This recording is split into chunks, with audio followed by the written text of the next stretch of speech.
Olá, uma boa noite para você. Brasil Maior. Pois é, este é o nome do programa recentemente lançado pelo governo que, entre outras medidas, desonera a folha de pagamento, aumenta o crédito para exportadores e prioriza os produtos nacionais em contas públicas. O governo pagará até 25% a mais por produtos made in Brasil, ou seja, feitos aqui. Será que essas medidas vão ser suficientes para a nossa competitividade? A gente discute esse assunto hoje, o novo plano, as repercussões e como os empresários estão encarando essas questões com os economistas. Nicola Tingas, que é da Associação Nacional das Instituições de Crédito, Financiamento e Investimento, professor Sami Dama, da Fundação Getúlio Vargas de São Paulo, e o Celso Gris, diretor-presidente do Instituto de Pesquisas Fractal. Você sabe que pode participar, tem que participar do programa. Envie a sua pergunta, seu comentário para o site da Record News que aparece aí no seu vídeo. Lá você também encontra arquivo de todas as nossas entrevistas de programas anteriores. Participa, visita a gente, não deixa de entrar neste debate, que antes de iniciar nós vamos ver uma matéria preparada pela nossa equipe. Vamos acompanhar todos? O protesto em frente ao Palácio do Planalto era para reclamar da invasão de produtos chineses. Do lado de dentro, empresários atentos ao anúncio de medidas para a indústria. 15 setores, como de tecidos, móveis e até de call center, foram beneficiados. Entre os principais incentivos, a desoneração da folha de pagamento. A empresa deixa de pagar os 20% para o INSS sobre os salários e passa a pagar de 1 a 2% sobre o faturamento. Outro estímulo será o financiamento mais barato pelo BNDES. Com isso, o governo quer fazer o PIB reagir. É possível crescer 4,5% este ano e continuar essa trajetória nos próximos anos. Os empresários estão confiantes no Brasil e confiantes de que o país vai crescer e vai desenvolver. Esta confecção de roupa infantil vem perdendo para a concorrência externa por causa do real valorizado.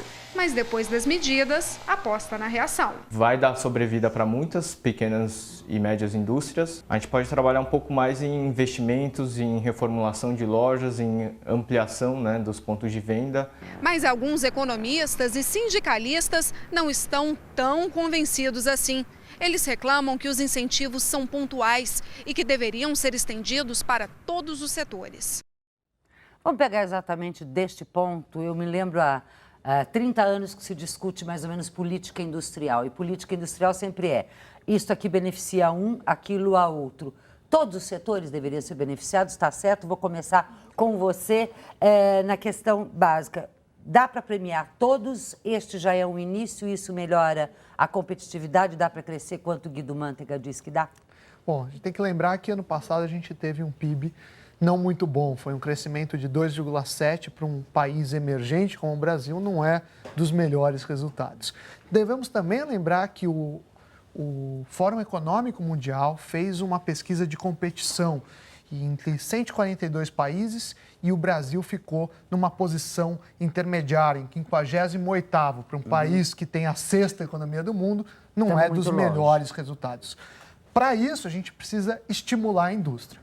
Mas aí vem, a culpa é do câmbio? Talvez não seja. Eu acredito que o câmbio não é o único responsável. Ele ajuda muito, mas não é o único responsável. A gente tem uma carga tributária enorme, que até a nossa presidente, na viagem da Índia, fez uma reflexão e falou que iria alterar, e logo depois veio esse pacote, mas existe também um investimento necessário em infraestrutura, em educação, em outros setores. Então, isso é um início, mas ainda falta muito no meu entendimento.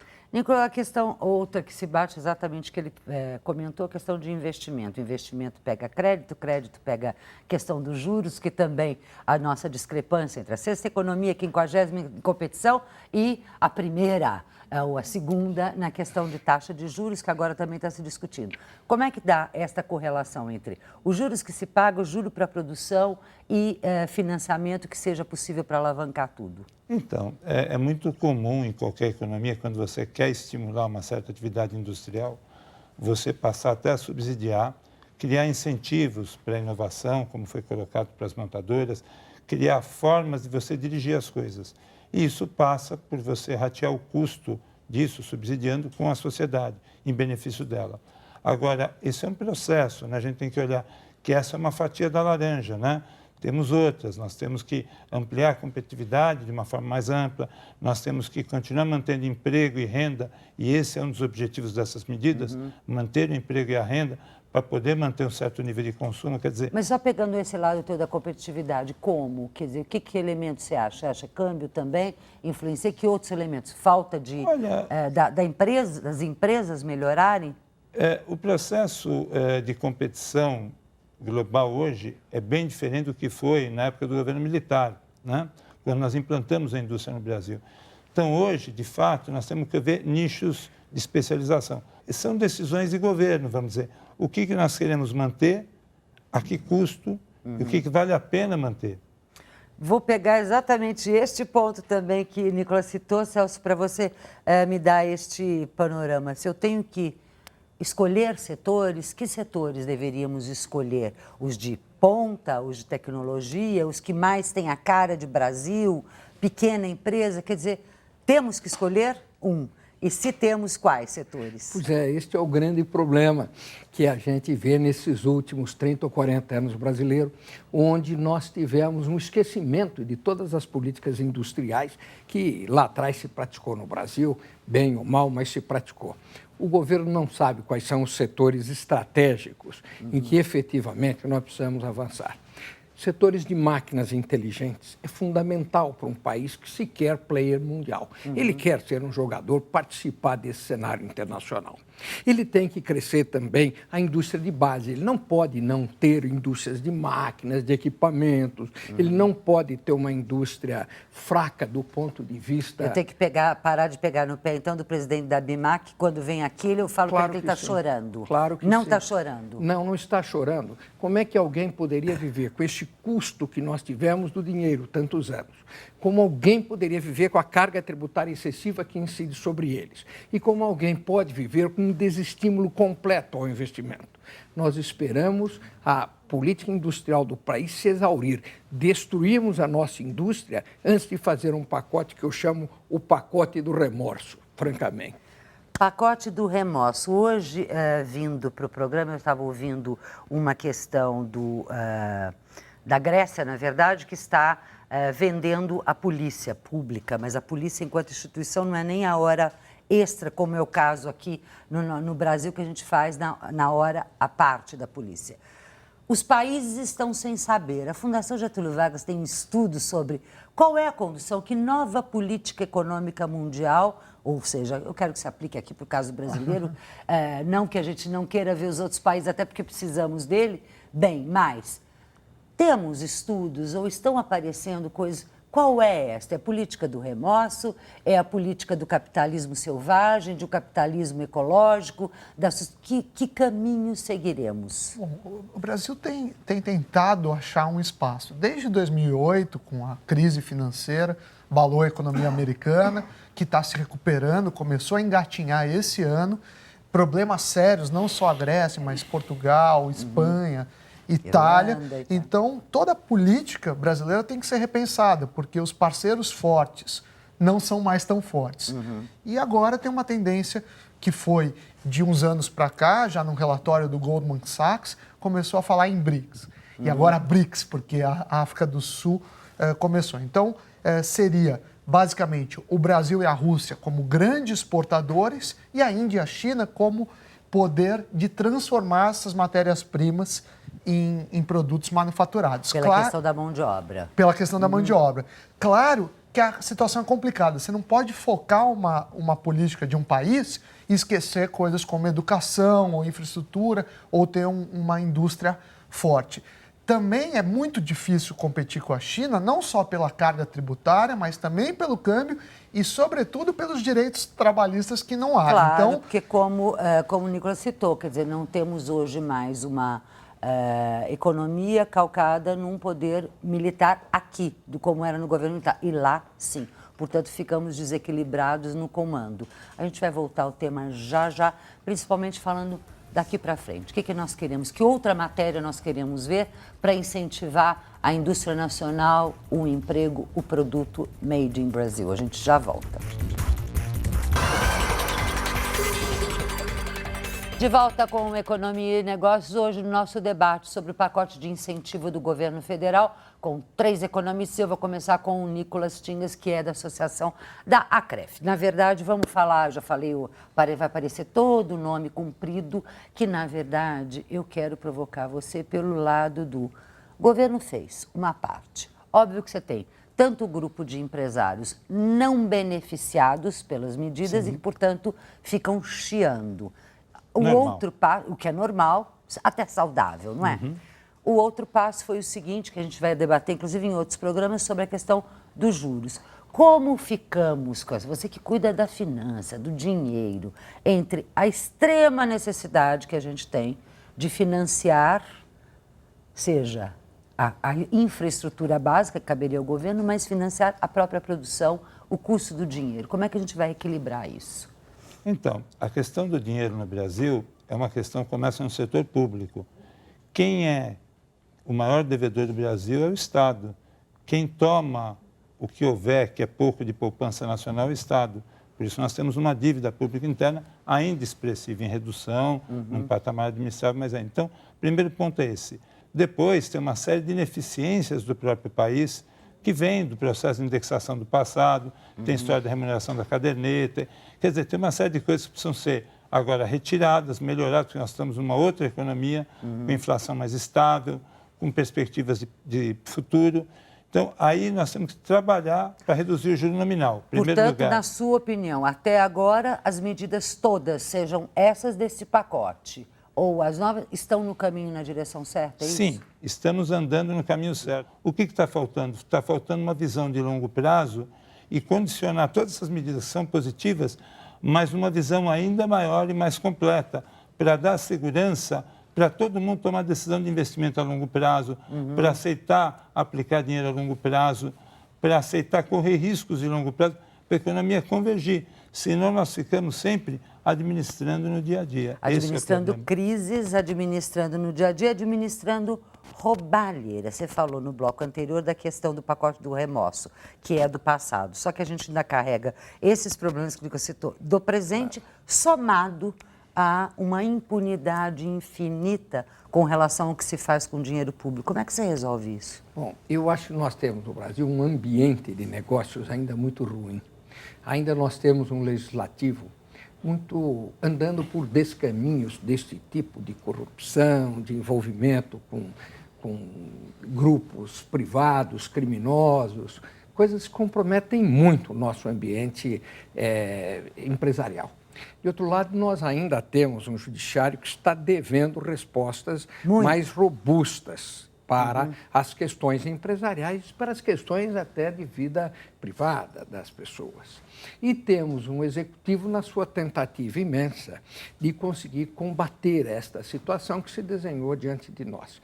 Mas eu queria fazer uma observação a respeito desse pacote que definitivamente não me agrada. Ele tem uma tentativa de combate a esta retração muito inteligente, muito própria, mas não articulada. Ela não articulou. Mais ou menos o que você falou, não tem essa visão de longo prazo, é isso? E não articulou a política tecnológica, a política educacional, a política cultural, as medidas que ele pretende alcançar economicamente.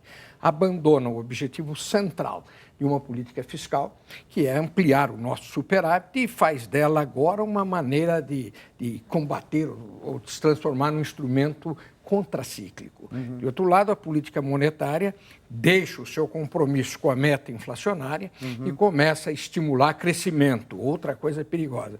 E, por fim, o nosso câmbio é cada vez menos flutuante e começa a se colocar aqui como uma espécie de defesa comercial imprópria, porque pode alimentar ineficiências no nosso sistema econômico.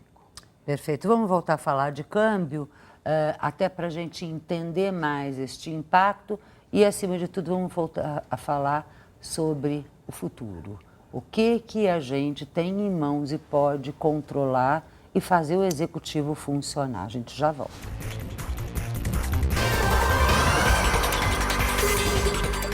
De volta com Economia e Negócios nesta discussão sobre este pacote de estímulo à produção. Na verdade, ao crescimento da economia brasileira é suficiente? Meus dois convidados já disseram que não. E eu quero ouvir do Sami Dama, da Fundação Getúlio Vargas de São Paulo, se também, na sua opinião, não é suficiente para a gente crescer, como você falou no primeiro bloco, não os minguados do ano passado, mas para valer.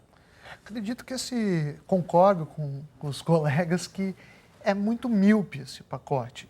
Não é por uma medida que muda uma taxa que um empresário vai decidir abrir uma empresa no Brasil ou tirar de outro país para vir para o Brasil.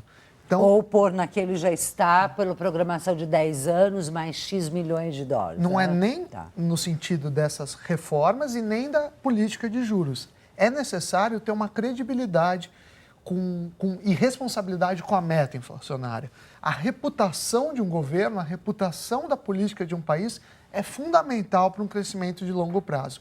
É claro que os concorrentes emergentes, Rússia, China, Índia, também não são perfeitos e têm inúmeros problemas, mas a gente não pode lançar a mão dos defeitos dos outros para achar que o nosso está bom. Nesse sentido, eu acho que deve ser melhorado. Tem muito a fazer. De ontem, eu fiquei chocada com a declaração do ex-jogador Romário, que eu nem gostava tanto do jogador, nem sou adepto a futebol, mas, porém, vamos passar vergonha. Então, eu queria saber, o Brasil vai passar vergonha, na opinião de vocês três, com Copa e com Olimpíada, mas com o Brasil em geral, independente de Copa e Olimpíada, por falta dessas medidas ou não? Bem rápida a resposta de cada um, por favor. Copa e Olimpíada, eu acredito que a gente se saia relativamente bem. Em relação à nossa economia, eu tenho muita confiança até nesse próprio governo que ele será capaz de articular um conjunto de medidas públicas capaz de nos levar a uma taxa de crescimento maior. Eu acho que a gente vai bem, mas eu acho que tem muita responsabilidade no milagre da Copa e da Olimpíada, como se tudo fosse se resolver naquela data. Isso é perigoso. Apesar de qualquer problema mais institucional, o Brasil tem muita capacidade de gestão. Isso todos os setores empresariais já mostraram. Então, somos capazes de fazer, acho que o governo é. O que está faltando, e talvez a política e outras coisas atrapalhem, um pouco mais de articulação para um plano mais de médio e longo prazo. Fora isso, acho que estamos caminhando. Obrigada aos três. Eu acho que ficamos aqui passando a bola para outra pessoa que realmente faz esse Brasil acontecer. E a mensagem dos três eu acho que é linda, né? Esperança, e temos. Ricardo Camargo, é o seu momento de falar das franquias do Brasil. Vamos lá? Olá, amigos. Olá, Fátima. Bem-vindos mais uma vez ao Espaço Franquia ABF. A ABF desembarca de mais uns eventos internacionais em que participa, bastante importante. Houve um congresso de shopping centers ocorrido em Lima, na capital do Peru, e que reuniu vários players de diversos países latino-americanos, incluindo o Brasil, e esse setor se movimenta muito celeremente dentro do nosso continente. Nós tivemos o Peru hoje, é uma fortaleza, é um dos países que mais cresce na América Latina, com taxas entre 6% e 7% de crescimento, contam com um mercado de franquias ainda incipiente, na maioria representado por empresas internacionais, e já temos pelo menos 8 empresas brasileiras de franchising participando desse mercado. Mas é um mercado que está em crescimento, assim como os países da Latinoamérica continuam crescentes e continuam com um crescimento até superior ao Brasil. O que se viu dentro deste evento foi uma participação intensiva de grupos chilenos, o Grupo Cencosud, o Grupo Falabella, o Grupo Replay. São 3 grupos que estão fazendo um crescimento acelerado em todo o continente, principalmente na região andina e na América Central. Nós temos também players importantes da Guatemala participando desse congresso e vocês aí têm ideia desse crescimento.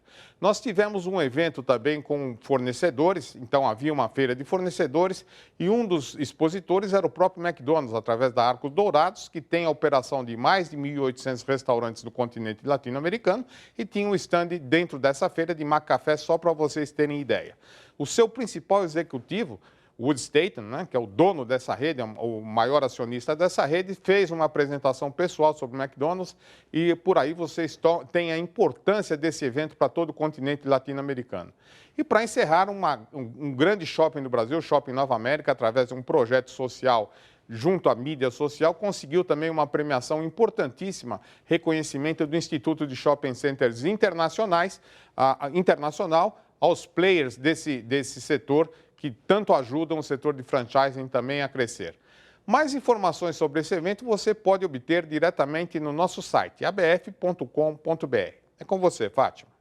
Obrigada a todos, obrigada a você, telespectador, que esteve nos acompanhando. Você sabe, né? Encontro com Economia e Negócio toda segunda, quarta e sexta, às 11 da noite, aqui na Record News. Mas, de qualquer momento, no r7.com. Record News, jornalismo 24 horas de plantão.